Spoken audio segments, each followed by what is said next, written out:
تو ہم پہلے مرحلے میں بات کرتے ہیں اس پر کہ خدا کریم نے نماز کے بارے میں کیا کچھ کہا ہے قرآن میں اور کتنی اہمیت دی ہے اس کو۔ تو نماز کی اہمیت اس بات سے سمجھیں کہ ہمارے پاس جو مکالمے موجود ہیں،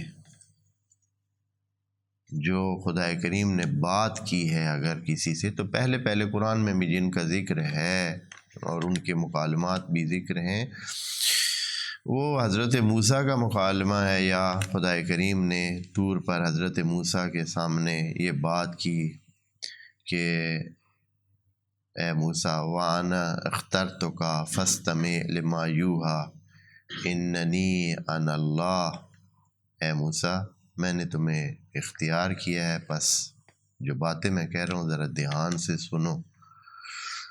لما یوحیٰ الیک، جو باتیں آپ کی طرف وحی کی جا رہی ہیں بڑے دھیان سے سنو۔ اننی انا اللہ، میں اللہ ہوں، اپنا بتایا کہ میں اللہ ہوں۔